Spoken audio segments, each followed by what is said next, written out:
Up until the end of 1966, there was an unspoken word in the mountaineering world about North America's tallest peak, Denali, or as it was called back then, Mount McKinley. Of the 7 summits, climbers firmly believed Denali was one of the mountains that could never be conquered in the dead of winter, and they had every reason to believe that. Buried deep in one of the most merciless corners of the Alaskan wilderness, and sitting far too close to the North Pole's latitude, Denali wasn't just a mountain that tested climbers with altitude, it punished them with savage storms that could ambush without a hint of warning, temperatures that could nosedive past minus 73 degrees Celsius, and above all, winds.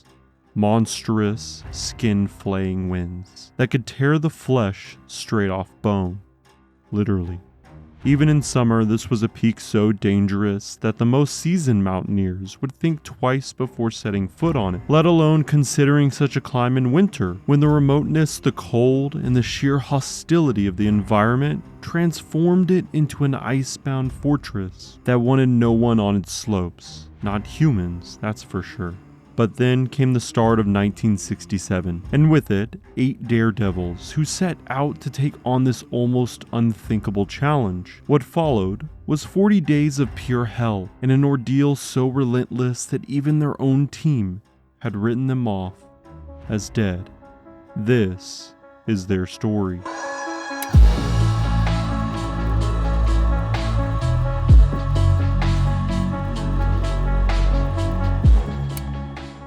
After more than a year of meticulous planning, poring over maps, testing equipment in freezing winds, and preparing themselves for the worst conditions Earth could produce, Greg Bloomberg and his 7 companions finally found themselves aboard a rattling little bush plane. The roar of its propellers drowned out every thought as the ground beneath them dropped away, leaving behind the tundra and black forests that stretched endlessly like a sea without shore. The world below began to change. The trees thinned, then vanished altogether, swallowed by vast white plains that heaved into slopes buried in snow and shadow. Jagged ridges carved across the horizon like the fangs of some ancient predator, and beyond them loomed the predator itself, Denali, the great mountain, rising higher and colder than anything else on the continent. A peak so massive it created its own weather, and so merciless it had crushed and claimed countless climbers before daring them to set foot on it again. Greg and his team knew exactly what they were walking into. They talked about it endlessly,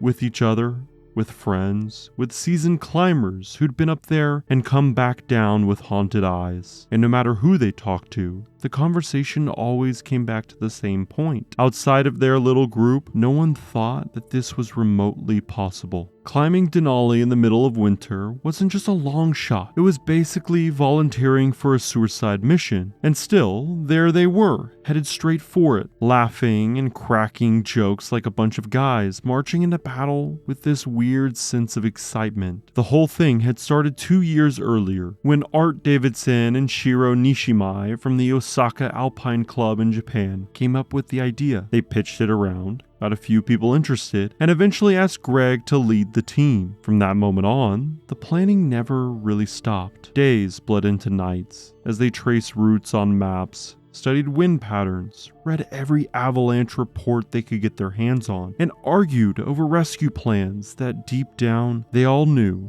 probably wouldn't even work if things really went sideways. But more than that, it was the gear that got the most attention. Down suits built for bone-deep cold, sleeping bags that could trap every bit of heat, stoves with wind guards that could keep a flame alive in hurricane-strength gusts, oxygen systems tested over and over again, and above all, endless hours of drills into making sure that there were no chances of failure when the time would really come.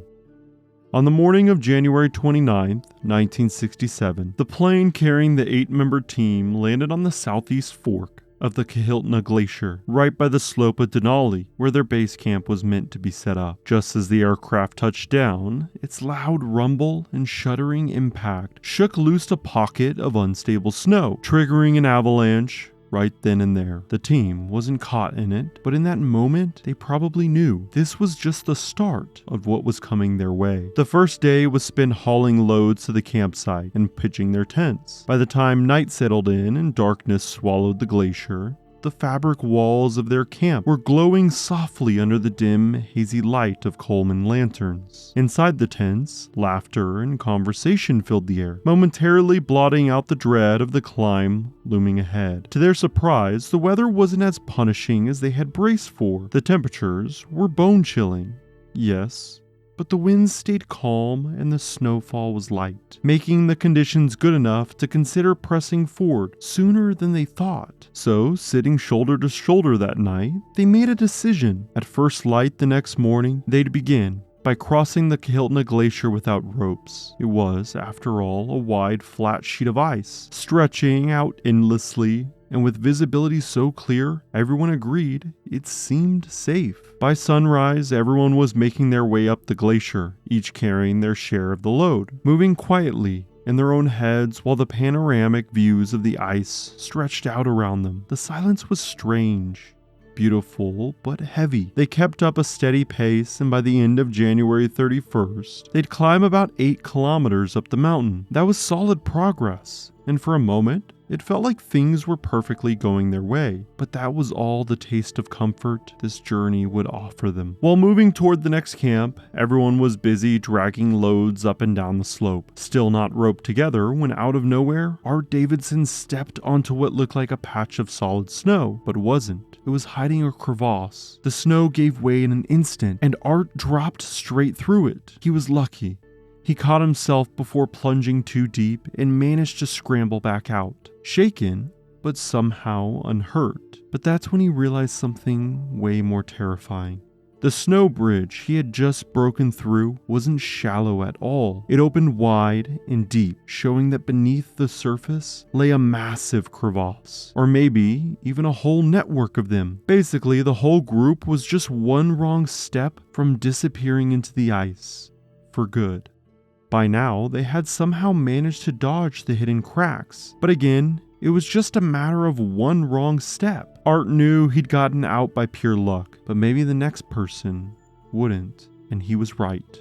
Later that day, most of the team had already made it to the new campsite, but the expedition leader, Greg Bloomberg, and a French climber, Jacques Farine-Bacquin, were still down the slope hauling the last loads up. From camp, the others could see Jacques about half a kilometer below, with Greg trailing a little further back. A few minutes later, they looked again, and Jacques was gone. Greg was now charging up the slope, clearly panicked, yelling something they couldn't make out from that distance. When he finally reached camp, they learned what had happened. Jacques had stepped right into the same crevasse Art had narrowly escaped from earlier, only this time he'd plunged much deeper and been knocked unconscious. The group rushed back down and spent nearly half an hour pulling him out, but it was too late.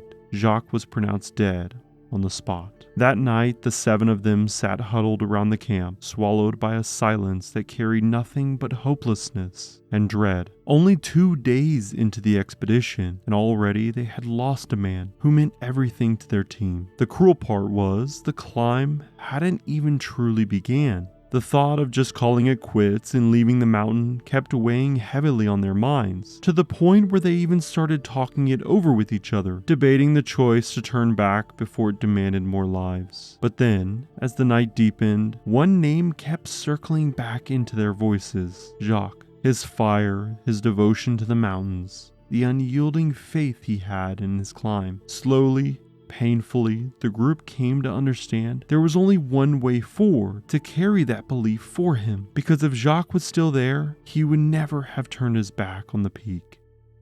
The next morning, they all woke up to the rumbling sounds of extreme winds, which soon turned into a full-blown snowstorm, forcing them to retreat about 1.5 kilometers down the mountain. To regroup and secure their position. It was during the frantic moving of supplies up and down, trying to communicate through the roar of the wind, that they realized they could still function remarkably well as a team, even though the heartbreak was way too much to handle. 3 days passed after the death of Jacques before the weather finally began to ease. As soon as it did, the group quickly scrambled together and started packing again to resume their climb. During the long days waiting out the storm, ravens had often come up in their conversations. They had noticed the birds circling around, stealing food from their cache sides, and more than once someone joked or even seriously wondered if it was a bad omen. That thought came back to Greg Bloomberg on the night they began packing again. He spotted a raven swooping just outside his tent and asked fellow climber John Edwards if he thought it meant bad luck. John shook his head, dismissing it, and went on shifting his load. Greg went back to his work too, until a sudden scream cut through the cold air. When he looked up, John had vanished in a puff of smoke. Rushing over, Greg saw him dangling head first about 12 meters down, a hidden crevasse with the darkness below dropping far deeper. Luckily, after Jacques' death, the group had started moving rope together on the glacier, and that turned out to be John's lifesaver. He hung suspended midway, uninjured, but completely shaken inside out. It took them almost 3 hours of exhausting work to pull him out of the narrow, icy hole, but the worst part wasn't the fall itself. It was the realization they had believed this particular spot to be safe from crevasses. From that incident, the group came to 2 painful conclusions. First, there was no such thing as a safe place on the mountain. And second, maybe the ravens really were a bad omen, at least for them.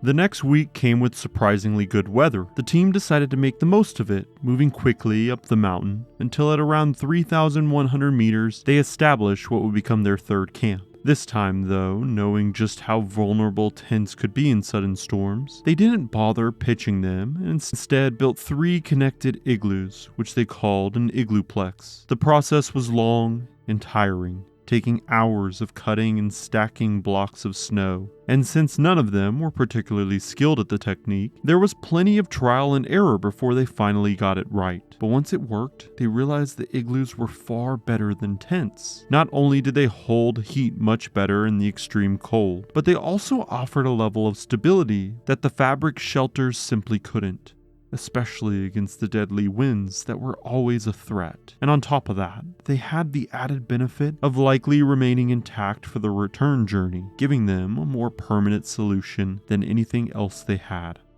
After resting well in the comfort of their new setup, the 7 mountaineers moved even faster. In just a few days, they climbed another 1,200 meters up the slopes, establishing Camp 4 along the way, and then Camp 5 at 4,300 meters. With each new igloo they built, their technique improved. The work went quicker, the insulation got better, and overall, the process became easier. Apart from that, no matter how brutal the cold outside became, their little ice-built shelters always glowed warm with Coleman lanterns at night, and the laughter and conversations inside carried on late into the evening, easing the grind of the climb and keeping the team's energy alive. Camp 5 in particular stood out as the best so far, set just below the notorious massive ridge of ice and rock rising toward the summit, known as the West Buttress. It lay in a south-facing basin that caught full winter sunlight, making temperatures here feel almost deceptively warm compared to the rest of the mountain. And with heavy clouds constantly shifting around the sun, the view of endless waves of light and shadow sweeping across the mountains at that height created a scene so breathtaking it almost felt otherworldly. But that's about where both the terrain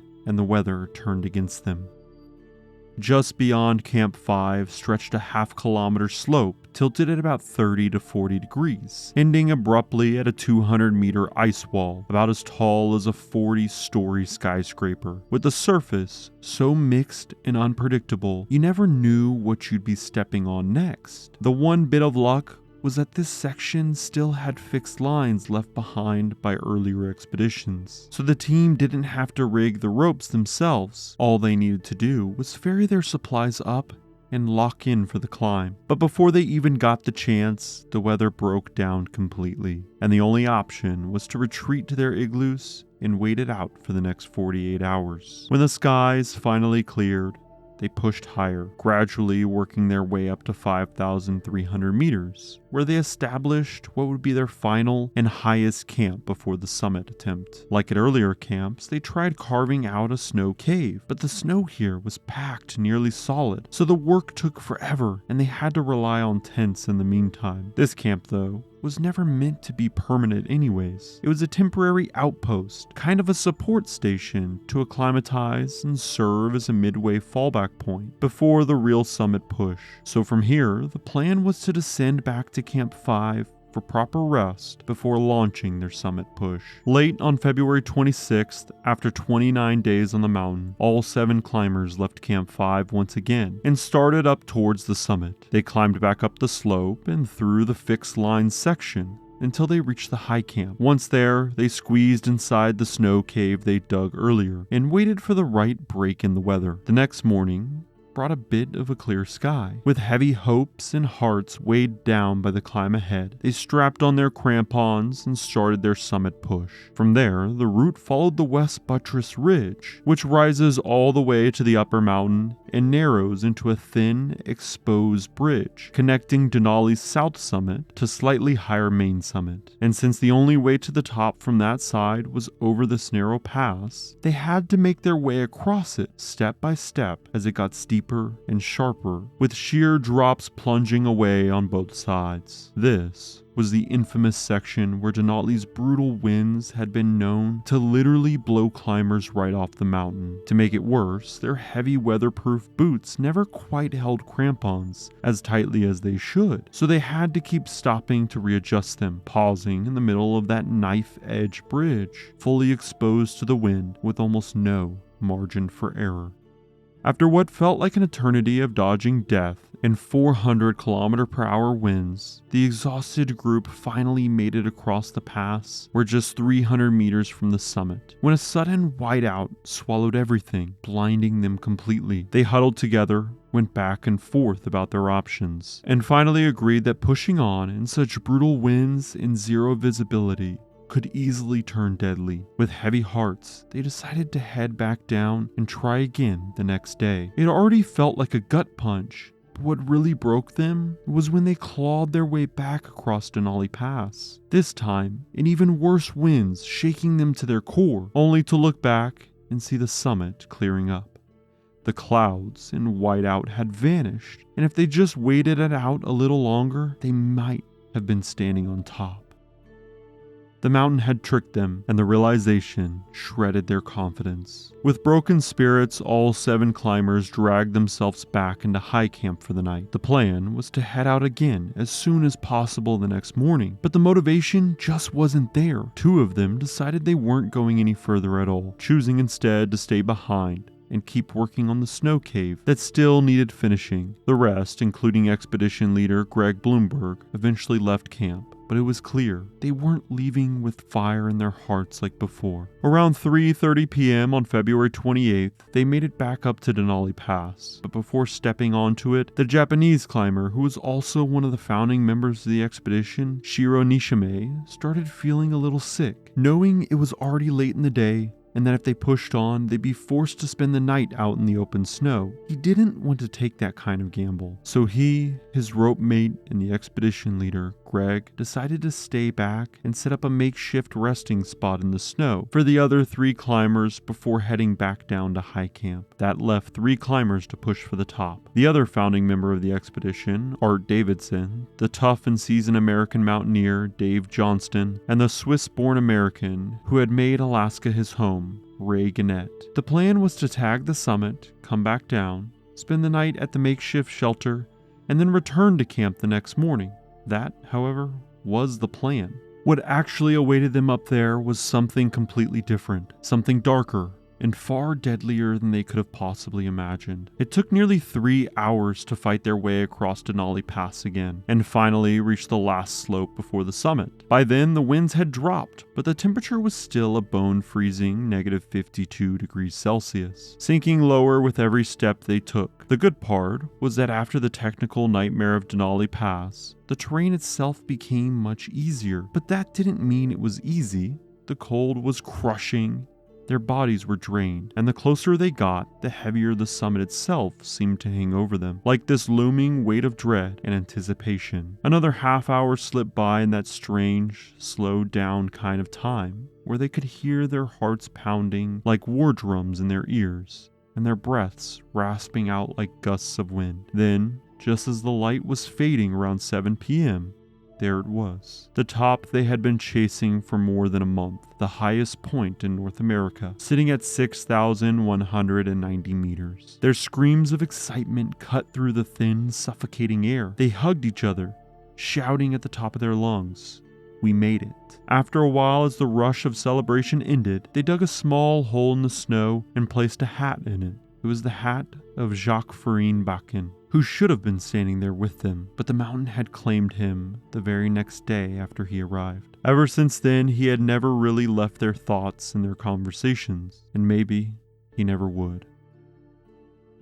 After spending some time up there just soaking in the views, watching the fading light bounce off the snow and that unreal glow, the trio finally decided it was time to head back down. Just like they had planned, they crossed Denali Pass and reached the little makeshift shelter Greg and Shiro had scratched out for them, crawling into it after midnight to wait for the morning. But then, out of nowhere, a monster of a storm rolled in with hurricane-force winds, mixed with blinding clouds, slamming right into the mountaintop and trapping them there. The gusts tore through the snow and ice, ripping it up and hurling it like shards of glass that cut into any exposed skin. Every breath felt like fire from the frozen air, and every single movement drained twice the energy it should have. By this point, the climbers noted the temperature. It was minus 100 degrees Celsius. Not even the summit of Everest had ever plunged that low. And against all of that, they had nothing but that flimsy, half-dug shelter. Something only meant to give them a place to sit for a few hours,